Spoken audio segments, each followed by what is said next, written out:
it is hard to get kids outside, and it takes a lot of effort. It didn't used to.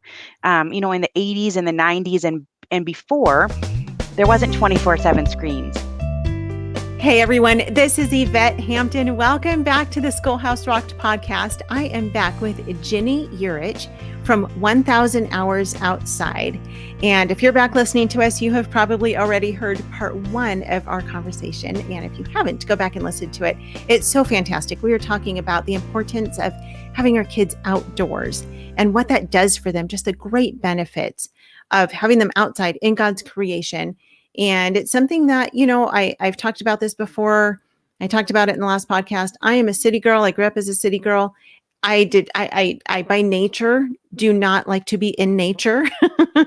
I shouldn't say by nature. Because of my upbringing, it's not natural for me to be in nature, but I love it. I love being outside. I love just being in the midst of God's creation and taking my girls outdoors to be able to do that. And so as I learn more about the importance of being outdoors and all of the benefits to me and my family, I just want to do it more and more. And, one of the things that I find difficult sometimes, and this might sound really weird, and I don't know if you're like this, Ginny, but I am I don't know, maybe you'd call me a helicopter mom. But I'm one of those moms who's always kind of afraid that my kids are going to get hurt. So you mentioned like swinging on the monkey bars. And in my mind, I'm like, well, they're going to fall and break their arms. And it's not that I don't let them do those things, but I always feel like I'm kind of like, oh, be careful, don't fall, don't, and I hate that because I just want to be that mom that lets them just go out and play and not worry about if they break an arm. Okay, I don't want them to, but they're not going to die from it. I mean, so do you ever have that fear of when you're outdoors or when your kids are outdoors that they're going to get hurt or, get bitten by a spider or stung by a bee? I mean, it seems like there can be so many things that could cause worry or danger. And so I know I need to get over that. And I'm working to get over, I don't live in fear, but it's just, again, it's not natural for me. So do you deal with that with your kids or are you just one of those moms who's like, we've had our share of bee stings. I keep, they're called sting-ees or something. I keep some things on hand. Okay. I mean, they definitely cry when they get stung by me. Sure. I've been stung. It doesn't feel good. I think risk assessment is a really important skill for all of us to have. Mm-hmm. And it's something that you learn through experience. So risk assessment is this almost like instantaneous assessment of how much could I get hurt in combination with how likely is it that I will get hurt. Right. Okay. So that's the risk assessment that kids are learning through their outside play. And so when they have experiences as they grow, and we don't help our kids do things that are beyond their means. So if my older kids are up on a high rock, let's say, and they're jumping off, and my 4-year-old says, I want to go up there too, I'm not going to help her. If you can't get up there on your own, then that's beyond you. And so what's happened is incrementally, they are learning how to assess their own risk. Yeah. And they learn what their bodies are capable. And when they're small, if they slip on the ice or they slip off a log that's close to the ground, they may get a little hurt. But they're learning how to assess risk.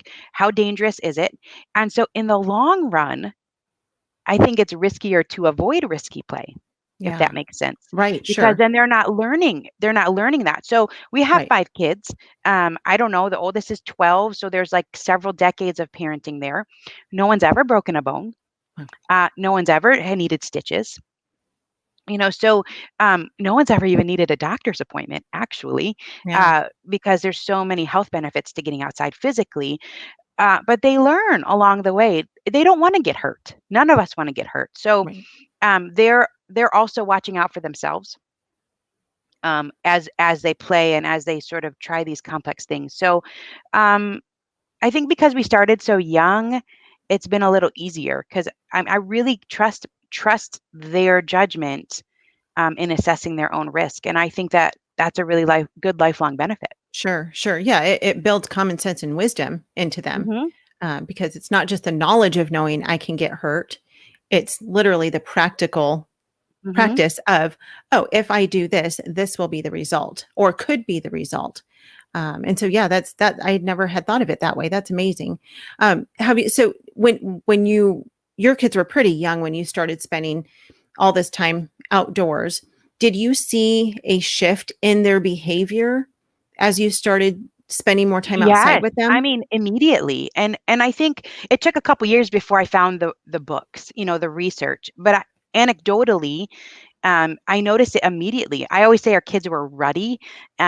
That I don't know, that's like not a word that people use that much, but like they were like solid kids. Within just a Mhm. couple weeks, they were moving their bodies and they were really confident, and then it translates inside, Yeah. because they've had a chance to move and use that energy and be invigorated through their outdoor play. It helps them, inside as well. It translates. So it's noticeable very quickly, I think. Yeah, yeah, that's amazing. So you recently, you wrote an article called "Exposure to Morning Sunlight Profoundly Affects Mood, Health, and Nighttime Sleep." And in this article, you're talking specifically about morning sunlight, I not just am. about being out Mhm. in the sunlight. So talk a little bit about that because I read through part of that article. And I'm like, that is so fascinating because there Isn't apparently it is a difference, fascinating? yeah, It's between morning sunlight fascinating. and Yeah. evening and afternoon sunlight. I think that we were meant to be outside. I think that the way that God created nature, it was to guide our bodies through the day. Even the colors. It's like that morning sunlight wakes you up. You've got this big afternoon sunlight to get you out and moving and motivated. And then it winds down. It gets darker. It turns purple and then blue and then in generations past there would be no light and you'd go Right, to bed. right. But my midwife had told me about morning sunlight when my kids were really little. She had said in passing, get your kids out before noon so they'll sleep better at night. And I Huh, thought that's weird. I don't right. know what she's talking about. So we did some research on it because of coronavirus, actually. So back in March, I was looking into ways that we could enhance our health naturally.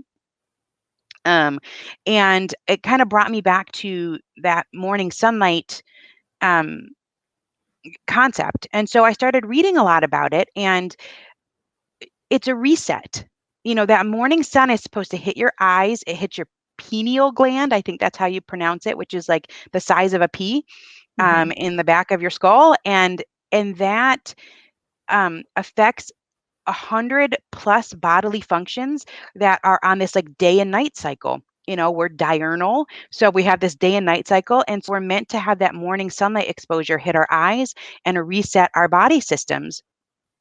And so what Wow. happens is scientifically, your body releases serotonin, so you feel good. Mhm. And then the serotonin in some sort of chemical process is turned into melatonin. And that's what helps you fall asleep at night. So when you're outside in the morning, it gets that process going. And so we implemented that in March as a trial run to see if it helped our health. And it sure did. You really Wow. notice that you're really tired at night. And then there's all these other processes that maybe you wouldn't be quite so aware of, Right. but Right. there's at least 100 of them that are on this Wow. day and night cycle. And so you need that bright sun exposure in the morning, which you get even on a cloudy day. There's so Mhm. much more. Lux, I don't know if that's how you say it. Okay. Um, Coming from the sun, even on a cloudy day, than you would get indoors. And then, and really, the darkness is important as well. So, like the blue light from screens, and if the TV is on late and you're on the iPad and all those things, it messes up your internal body clock. Yeah. So Wow. That is fascinating. interesting. It is so absolutely fascinating. Let's take a quick break. We'll be right back. I think as parents, we assume that kids are going to just know the right way to do things. You have to teach them first and then train them by teaching them to do it over and over again until they actually get it. Imagine trying to teach your child how to tie his shoes without the practice principle. If the practice principle is vital for teaching such morally neutral task as tying shoes, how much more important is it for training children in Christ-like character? I speak to parents all the time who come up to me and they see what's happening, but they don't know what to do. And I just want to stand up and say, you can do this. Here is a solution. This is Yvette Hampton, host of the Schoolhouse Rocked podcast. Join us each week for a new episode as we offer encouragement and resources on biblical discipleship from popular speakers and authors, as well as parents just like you and me. Find out more at schoolhouserocked.com or listen anywhere you find your favorite podcast. We are back with Ginny, and we're talking about the importance of morning sunlight. And I'll actually link, Ginny, to your article where you talk about that so that people can find out more about that and get more details on the importance of morning sunlight. Have you noticed a relationship between screen time? You briefly mentioned screen time earlier, and this is something that I think we all struggle with so much because it's so easy. And depending on where you live, I mean, again, you live on a little hobby farm, but some people live in the city and they live in an area where they don't have a hobby farm. They don't even have a yard maybe where their kids can go outside and run and play and ride bikes or skateboards or, do the thing. And maybe they don't have homeschooled kids in their neighborhood that they can go out and play with. And it has to be very intentional, of course, if you're going to pack up your kids in the car, go to the park and do the outdoor thing, which not every parent can do 5 days a week for 3 or 4 hours a day. You can't spend all that time at the park. So I think it's easy for parents oftentimes to just say, okay, well, go watch a show, go play a game on your computer, go do this or go do that. It's something in front of a screen because it's easy to occupy them that way. So what relationship have you seen between screen time and outdoor time and the effect that has on kids? You bring up all the main points. It is hard to get kids outside and it takes a lot of effort. It didn't used to, in the 80s and the 90s and before, there wasn't 24/7 screens and there weren't so many extracurricular activities and there were a lot of neighborhood kids. And so no one had a 1,000 hours outside chart on their fridge because kids were naturally playing. We live on a hobby farm now, but we've only been here for a little over a year. We have done this journey in a townhome with no yard. Wow. And so, we haven't always had,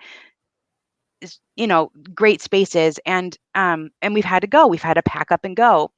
And I think that's why there is a challenge. That's why it's a journey, because it's hard and because it's easier to give a screen. And so what I have found and why this is a year-long challenge, and this actually ends up being like a little less than 3 hours a day. We went with 1,000 hours outside instead of 1,200 hours outside because it's a little catchier. Sure. But is that life is tricky. Life is complicated. So there is recommendations that say, ideally kids would be playing 3 hours a day outside. But, some days you have orthodontist and some days you're sick and some days it's raining cats and dogs. And so for me, I'm trying to infuse hands-on, real life exposure to God's creation throughout the year. And I know that it's not going to be every day. And I know there are going to be seasons that are trickier than others. And so this year-long goal makes it so that when the year is over, we have all these memories and these moments and these things that we've done together that have enhanced whole child development. And it has pushed out the time for screens. Those are my best days. Yeah. My best days are when it's bedtime and we didn't have any time for it because we were engaged in these other worthwhile pursuits. John Taylor Gatto, he's one of my favorite authors. He says, how do you build a genius, or how do you build, that's the wrong word. How do you grow a genius, or how does a child become a genius? He says, you front load experiences when they are young. And that's it. And that to me screens, of course there's all the issues of pornography and really awful things that kids can be exposed to, the social media pressures and, the things that are addictive. But beyond that, they're stealing experience. Yeah. Our kids are not getting to do all these other beautiful things because their time is taken away. So that's why, I have this little chart and we color in our outside time. Nice. It's a reminder to be balanced. And And even though we've been doing it for almost 10 years, we've been living this way for almost 10 years, I still have to be accountable to it because it's hard. Right. It is easier to just give the screen, and it takes a lot of work and effort and intention, and it didn't used to. Yeah. Yep. But it's still important. Yep. It's all about intention. It's amazing to me that God has created our kids to want to be outside from the time that they're very tiny.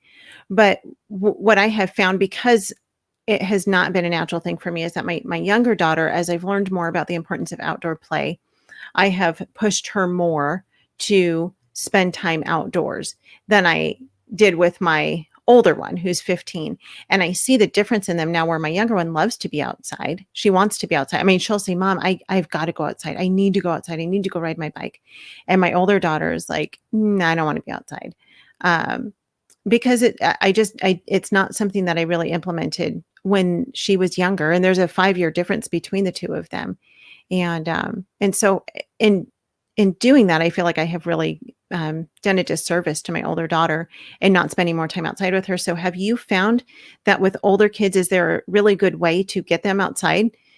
And again, she's almost 15. And so it's not like she's going to go outside and, jump off of logs and do the things that a 5-year-old would do. So how would you recommend getting teenagers to spend time outside and implement that into our family? So there's two things I would recommend. Hikes always work. They work for the infant and the carrier up to the grandma. Hikes are, there's a beginning, there's an end, and along the way, everyone's going to find something that interests them. And there's a shared goal there. So I always say, hike with food, friends, and a first aid kit. Okay. So in case you get stung by a bee, you got your little, little thing to put on it. Yeah. But friends make a huge difference. My kids are really motivated if their friends are going to come along and they can have conversation and they can, walk with each other. So there's that. And then I also have seen with my own kids and with other people's kids that as they grow older, this beautiful thing is that they each have their own bent. And so our oldest, he's a reader and a writer. So he's an inside kid, but he can bring all his reading and writing things outside. He's 12. He can sit at a picnic table and read his book, or in a hammock, and he can write and draw. Their interests come out. So some of them are interested in skateboarding, and some like to fish. Our 11-year-old really likes to fish, and some of them really like to bike ride or mountain bike. So I think as they get older, past that like 7, 8, when their individuality really shines through, it's about finding what is it that makes you tick. Do you like to go outside and paint scenery? Do you like to go outside and and set up a picnic? Do you like to try a challenging mountain bike course? Do you like to go to the farm and ride a horse? Yeah. It gives light to who God made them. One of our son is really interested in geology, which to me sounds awfully boring, but it's because he likes to hunt for rocks and he finds these interesting ones, and it opens up the door for so many learning opportunities. Yeah. So teenagers, I think we tend to think of complex movements as like, rolling over, crawling, walking, that's it, right? Right. But really, if we allow kids freedom to be outdoors, then they learn to swim, and then they learn to snowboard, and they, there's all these opportunities to sort of continue in that complex movement space well into the teenage years and then beyond. Yeah. That's so cool. Let's come back tomorrow. We will answer some more questions about outdoor play. Where can people find out more about you? Is your website is 1000hoursoutside.com? Yep. Super easy. Everything is just 1000 Hours Outside. We're on Instagram and Facebook and a little YouTube channel.